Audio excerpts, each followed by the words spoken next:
Welcome to Shorty SuperCoach and welcome to weekend preview. No live session this week. Sorry about that, guys, but bloody busy times. Wimbledon's on. Hopefully, if you're getting around the tennis, Barty going very nicely. So that's sort of been my main interest lately, I must admit. I'm watching the tennis. So yeah, jam-packed week. Hopefully, you can get around Barty on Saturday night into the final. But a few things I want to talk about today. Mainly captains. Probably a few of us would have had a throw at the stumps last night with maybe Oliver or Gawn. Petrarca was the man. He was dominant, scored about 170. I myself put the VC on Gawn, scored about 100 odd, but we'll probably need a little bit more of that. So I'm probably going to go Grundy.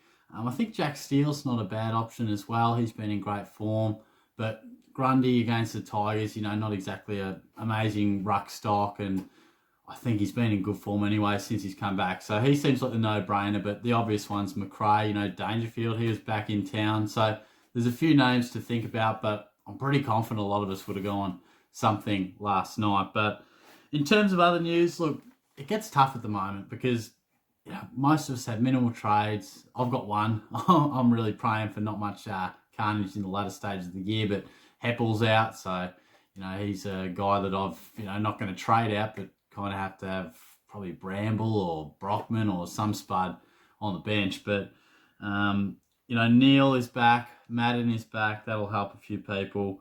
Newcomb is out. Poulter is out. So, maybe it might hurt you slightly. Maybe not this week, but down the track we might need some coverage.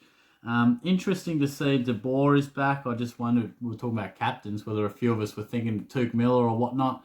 I just wonder if he's coming in to do a bit of a job. But look, otherwise, I think probably most people may have already got rid of Coleman Jones, but if not, they certainly will be looking to do that this week. Clearly, Dangerfield's the guy. I missed the boat, absolutely spewing last week. I sort of outlined it in the presser. I thought, break even to 100. Let's just, might get 120, 130. Won't change your price drastically. CCJ break even to 18. Happy days. Boom, gets injured, scores 5, and to add insult to injury, Dangerfield scores 180. So that hurt, but I've still brought him in. It'll leave me with minimal cash in the last upgrade, but it is what it is. In terms of if you already got Dangerfield and you're looking for a replacement, look, our forward line's been tough all year, hasn't it? But I really do think Rowan Marshall, he's a guy that I recommended last week, but I really do think that he's back in town, scored a ton. And at the moment, I've got a lot of people sort of asking, who can I kind of pick up? I can't afford Zorko, I can't afford so-and-so expensive types.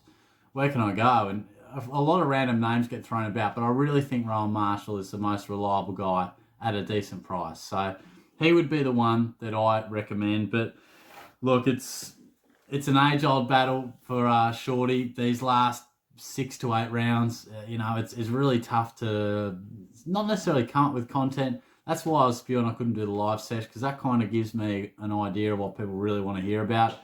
Wasn't to be this week, but we'll be hopefully back doing it next week. It is tricky at the moment. I think most people either got their teams locked and loaded and just hoping they go well, and most of us talking about captains really to get that edge. So have a good week. I just wanted to pump out a video before I went to work and sort of say g'day at the very least. Hopefully have a decent week, and I'll be back on the press. So we've got Monday night footy, so it'll probably be a Monday or Tuesday sort of job. But all the best with it.